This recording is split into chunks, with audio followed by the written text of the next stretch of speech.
Good morning students. देखिए आज हम क्लास 11 माइक्रो इकोनॉमिक्स के इंट्रोडक्शन के बारे में पढ़ रहे हैं, जिसमें हमारा फर्स्ट चैप्टर चल रहा है पीपीसी कर्व। तो लास्ट वीडियो में हमने पढ़ा था पीपीसी क्या होता है। तो देखिए पीपीसी कर्व की फीचर्स क्या हैं। तो पीपीसी कर्व की पहली फीचर होती है it is the downward slope curve. Downward slope curve का मतलब है as the unit of one goods is to be produced more and more when the unit of other goods is to be reduced.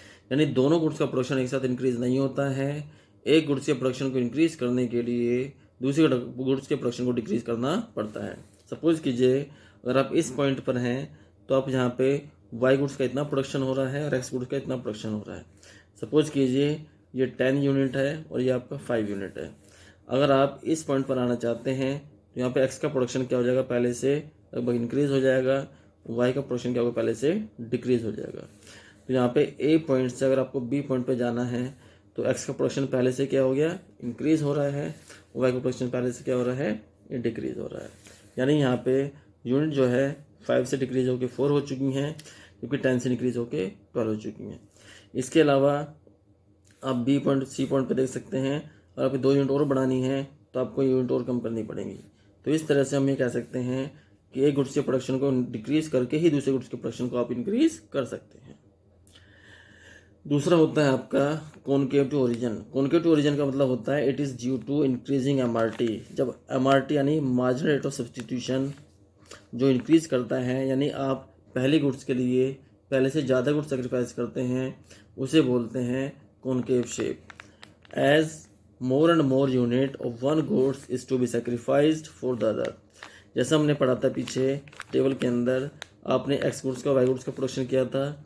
यहाँ पे हमने 100 लिखा था, फिर 0 1 2 3 4, अब लिखा था आपने 90, उसके बाद 70, उसके बाद लिखा था आपने 40 और फिर 0। तो यहाँ पे एक गुड्स को इंक्रीज करने के लिए हमने 10 गुड्स को सेक्रीफाइस किया है। एक गुड्स और इंक्रीज करने के लिए हमने 20 गुड्स को सेक्रीफाइस किया है। एक गुड्स और इंक्रीज करने के लिए 30 गुड्स को सेक्रीफाइस किया है। एक और इंक्रीज करने हमने 40 को सेक्रीफाइस किया है। तो देखिए यहाँ पे पहले हमने 10 डिक्रीज किया, फिर 20, फिर 30, फिर 40। तो जब पहले से ज़्यादा यूनिट आप डिक्रीज करेंगे किसी गुड्स की, उसे बोलते हैं इंक्रीजिंग एमआरटी। और इंक्रीजिंग एमआरटी ही मेन कॉजेज होता है पीपीसी के कॉनकेव होने का। ओके, क्लियर है आपको बच्चों? अब ये इसके बाद अब हम पढ़ते हैं rotation and shift of PPC. अब देखिए रोटेशन का मतलब क्या होता है। आप सब जानते हैं कि ये पीपीसी कर्व है जो कि आपका ए टू बी है। अगर आप एक्स गुड्स का प्रोडक्शन बढ़ाना है तो एक्स गुड्स के प्रोडक्शन को बढ़ाने के लिए आपको ये इधर शिफ्ट करना हो, इधर रोटेट करना होगा। तो यहाँ पे एक्स का प्रोडक्शन क्या हो गया, पहले से इंक्रीज कर गया है। और अगर एक्स का प्रोडक्शन डिक्रीज करना है तो इंटरनल रोटेट हो गया ये आपका, ये इसको ऐसे बोलेंगे। तो जब राइटवर्ड शिफ्ट होता है तो इसे राइटवर्ड या आउटवर्ड शिफ्ट बोलते हैं, और जब लेफ्टवर्ड शिफ्ट होता है तो इसे लेफ्टवर्ड बोलेंगे। तो ये आपका एक्स का प्रोडक्शन यहाँ इंक्रीज हो रहा है, इंक्रीज इन एक्स, और यहाँ पे क्या हो रहा है, डिक्रीज इन एक्स। इसी तरह हम ये बता सकते हैं जब आपका वाई का प्रोडक्शन इंक्रीज होगा, तो वाई का प्रोडक्शन बढ़ाने के लिए आप इसको इस तरह से ज्वाइन करेंगे। यहाँ पे बी में इसमें कोई चेंज नहीं होगा। एक्स का प्रोडक्शन में कोई चेंज नहीं आया है। वाई गुड्स का प्रोडक्शन ओ ए से लेकर ओ ए डैश हो चुका है। पहले यहाँ पे ओ ए था, अब क्या ओ ए डैश हो गया है। इसी तरह अगर प्रोडक्शन कम करना होता है तो अंदर की तरफ रोटेट करता है ये, यानी इस तरह से। तो ये आपका डिक्रीज हो रहा है और ये आपका क्या हो रहा है, इंक्रीज हो रहा है। तो इस केस में इंक्रीज इन वाई है और इस केस में डिक्रीज इन वाई है। ये होता है रोटेट होना। इसके बाद हम पढ़ रहे हैं शिफ्ट। जो शिफ्ट होता है, शिफ्ट के कॉजेज क्या हैं। शिफ्ट होता है इंक्रीज इन रिसोर्सेज या डिक्रीज इन रिसोर्सेज। और अगर देखिए अगर रिसोर्सेज एक्स गुड्स के लिए इंक्रीज होता है, दोनों गुड्स के लिए अगर रिसोर्स इंक्रीज हो रहे हैं तो दोनों गुड्स का प्रोडक्शन बढ़ेगा। जब दोनों गुड्स का प्रोडक्शन बढ़ेगा तो दोनों गुड्स के प्रोडक्शन बढ़ने से किधर शिफ्ट होगा, ये राइटवर्ड शिफ्ट होगा। यानी सपोज कीजिए अगर आपके पास रिसोर्सेज पहले से बढ़ चुके हैं तो किधर शिफ्ट हो रहा है, ये राइटवर्ड शिफ्ट हो रहा है। ए से ए डैश बी डैश ये शिफ्ट हो चुका है। इसे बोलेंगे इंक्रीज इन रिसोर्स। इसके अलावा अगर आपका PPC curve inner side move कर रहा है, इनर साइड शिफ्ट हो रहा है, तो इसे बोलेंगे लेफ्टवर्ड शिफ्ट। लेफ्टवर्ड जो शिफ्ट होता है इसके अंदर कर्व इनर साइड को मूव करता है, इसे बोलते हैं लेफ्टवर्ड शिफ्ट होना। और ये क्यों होता है? Due to decrease in resources. तो जब रिसोर्सेज बढ़ेंगे तो राइटवर्ड मूव करेगा, जब रिसोर्सेज घटेंगे तो ये लेफ्टवर्ड मूव करेगा। इसके बाद एक टॉपिक है आपका अपॉर्चुनिटी कॉस्ट। अपॉर्चुनिटी कॉस्ट क्या होती है बच्चों? It is the cost of next best alternative use foregone, यानी एक रिसोर्सेज के एक यूज़ को छोड़कर जब आप दूसरे यूज़ को सेक्रीफाइस करते हैं उसे बोलते हैं अपॉर्चुनिटी कॉस्ट। फॉर एग्जांपल, अरे एक मिस्टर एक्स हैं, उन्हें स्कूल में जॉब मिली है, उनकी सैलरी 20,000 रुपये है। उन्हें एक ऑप्शन आया कि स्कूल में सैलरी उनकी 20,000 रुपये थी, उन्हें ऑप्शन आया कि उन्हें बैंक में उनकी जॉब लग गई है। बैंक में जॉब लगने के बाद उनको सैलरी मिलेगी 25,000 रुपये। अब ये बताइए, क्या आप वह मिस्टर एक्स बैंक की जॉब के लिए स्कूल की जॉब को सेक्रीफाइस करेगा या नहीं करेगा? तो बैंक की जॉब को अटेंड करने के लिए उसे स्कूल की जॉब को सेक्रीफाइस करना होगा। इसके लिए बैंक की जॉब की अपॉर्चुनिटी कॉस्ट क्या कहलाएगी? 20,000। Opportunity cost of bank job. तो एक जॉब को, एक अच्छे अवसर को प्राप्त करने के लिए जो वो सेक्रीफाइस करता है उसे बोलते हैं अपॉर्चुनिटी कॉस्ट। यहाँ बैंक की जॉब को अपॉर्चुनिटी कॉस्ट कितनी होगी? 20,000 होगी, क्योंकि 20,000 ने सेक्रीफाइस किया है।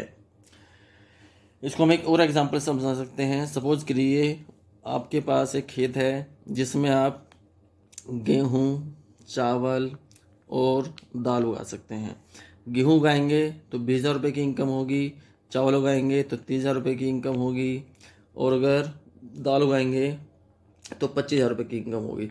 अब ये बताइए, सबसे ज़्यादा आपका इनकम किस में? चावल में। तो चावल का उत्पादन करने के लिए आप किसको सेक्रीफाइस करेंगे? दाल को या गेहूँ को? उससे कम वाले दाल को। इसलिए चावल की अपॉर्चुनिटी कॉस्ट कितनी होगी? 25,000 होगी। अगर दाल का प्रोडक्शन आपको करना है तो इसके लिए आपको किसको छोड़ा होगा? गेहूँ को छोड़ा होगा। दाल का उत्पादन करने की अपॉर्चुनिटी कॉस्ट क्या होगी? 20,000 रुपये होगी। तो जिस चीज़ को हम सेक्रीफाइस करते हैं वो उसकी अपॉर्चुनिटी कॉस्ट कहलाती है।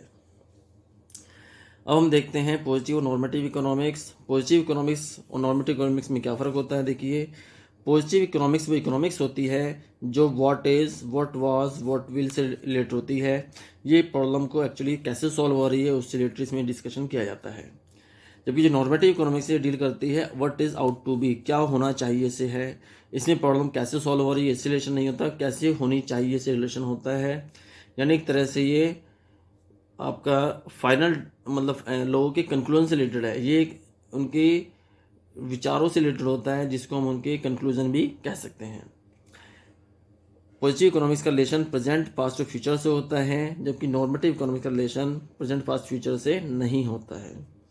इसको हम रियल होती है आपका पॉजिटिव इकोनॉमिक्स, इसको हम वेरीफाई कर सकते हैं अवेलेबल डाटा के द्वारा, जबकि नॉर्मेटिव इकोनॉमी जो होती है रियल नहीं होती है, इसको वेरीफाई नहीं कर सकते हैं क्योंकि इसके पास आपका कोई डाटा नहीं होता। अब सपोज कीजिए एग्जांपल है, जैसे India is most populated country, India is most populated country. तो ये चीज़ हम वेरीफाई कर सकते हैं डाटा से कि वेरीफाई मतलब ये ऐसा ये है एक्चुअल में है नहीं है। आपको मालूम है कि चाइना सबसे ज़्यादा पॉपुलेटेड कंट्री है वर्ल्ड के अंदर, लेकिन इंडिया नहीं है। तो हम इसको वेरीफाई करके बता सकते हैं कि ये बात सही है गलत है। तो ये फॉल्स है, तो इसको हम क्या बोलेंगे? नॉर्मेटिव इकोनॉमिक्स, पॉजिटिव इकोनॉमिक्स बोलेंगे सॉरी, क्योंकि इसको हमने वेरीफाई किया जा सकता है कि ये बात सही है नहीं। तो यानी इसका मतलब ये हुआ कि पॉजिटिव इकोनॉमिक्स ट्रू और फॉल्स हो सकती है।